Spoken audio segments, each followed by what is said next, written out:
So I cut this piece of wood to make a template out of, to start forming it to my edge of this backsplash that I'm going to be creating.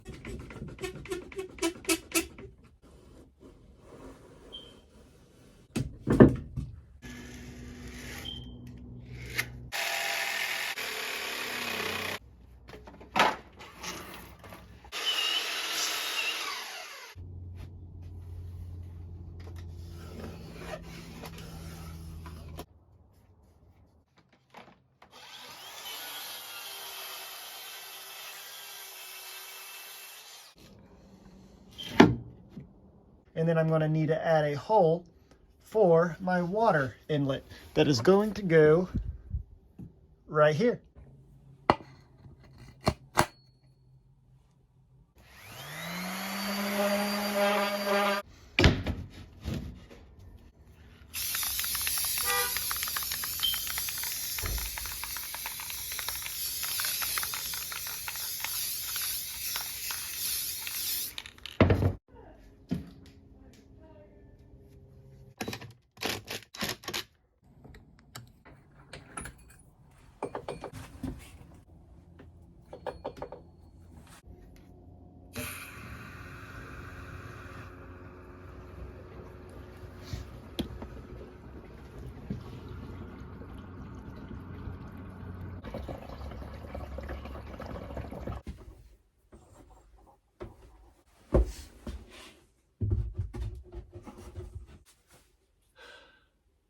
So I made this little walnut cabinet to fit inside this cutout once I got insulation and everything in there. And I initially put this a little further down for the sole purpose of this little fitting right here, because this needed to go below this edge because that's where the bottom of the cabinet sits. Well, I totally forgot about it.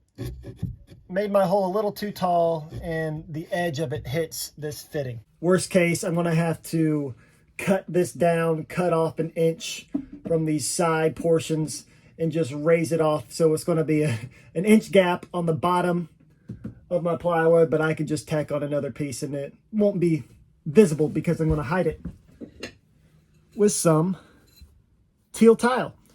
And the teal tile will butt right up to the edge like so. And then I'm going to put a walnut face frame, and it's going to cover the bottom reveal of this tile and the edge of the plywood, so you don't see all the little plywood layers.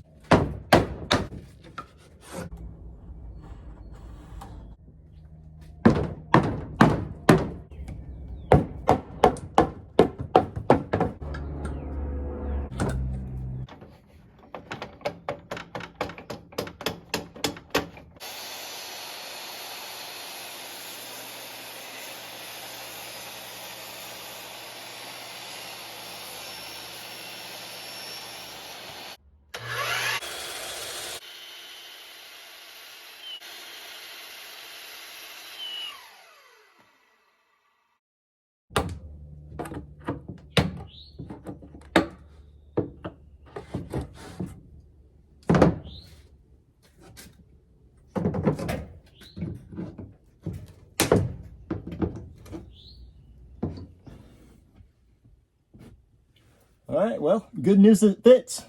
And there's the gap I was talking about that will be covered up by the tile. So I'm going to need to create some dividers for these coffee cups so they don't hit each other when I drive around. And I'm going to get to that later. But right now, I want to start working on my lower cabinets so my countertop can come in here and sit on this. I got to create something to cradle the guitar.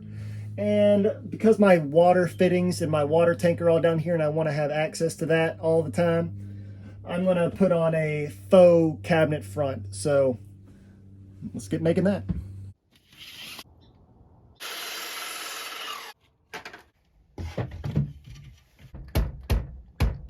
Because I have all these connections down here and I'm stuck between a refrigerator and a water tank and I can't screw into either of these, the only place I have to mount drawer slides would be to have a board come off of the top and then connect it to this piece and have it kind of levitate off the back somehow and then have my drawer slides. I don't really like that idea. So the other idea I had was to do another cubby hole in here, like up there, and just have an open cavity, maybe a door front on it, but not sure what I would use that for. It'd be tricky to get into, and still to get in here and work on all these things, I think it'd just be in the way and more trouble than it's worth. So I think the best option that I came up with would be to do a walnut face frame all the way around like I've done all my other cabinets, and have a big slab door, and on the back of the door have little shelves that can hold things like cleaning supplies or anything else I don't really need to get access to all the time, and just close it and keep it closed with some magnets. The only determining lines that I have to make this cabinet face straight is this refrigerator spacing right here and these lines on my floor. So it's going to be a little tricky on this side because of this radius right here. So I'm guessing to make this perpendicular at the bottom with that floor piece, and to make this spacing equidistant the entire width, that will give me my square.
This side rail that you saw me cut at an angle on the back side so the face of it would match up with this curve real good.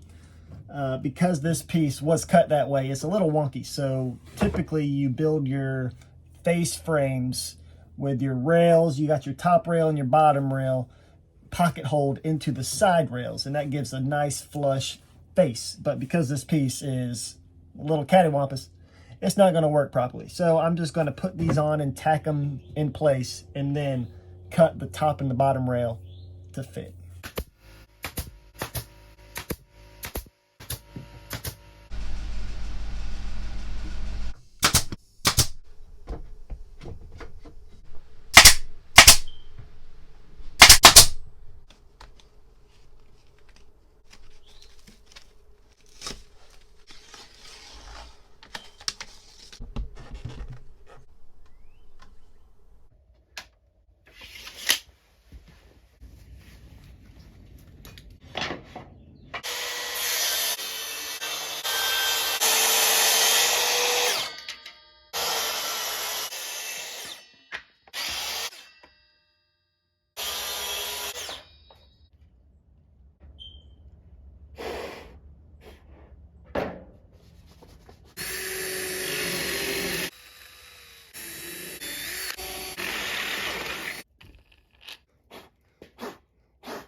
moving right along. That is all done. That is taken care of. We got our upper cabinet that now fits in place. We got our guitar that is cradled and will not move when we are moving the vehicle. And we got our cabinet installed with a not very pretty but functional shelf on the back side of the cabinet door. Yes, well, thank you so much for watching. Next video, we'll be tackling this portion of the cabinet. I didn't want to do it in this video because it would be an hour-long video. There's going to be a lot of moving parts, a lot of cool features going into this portion of the van, so you don't want to miss that. But as for this video, this is the end. Thank you guys for watching. God bless, and I'll see you later.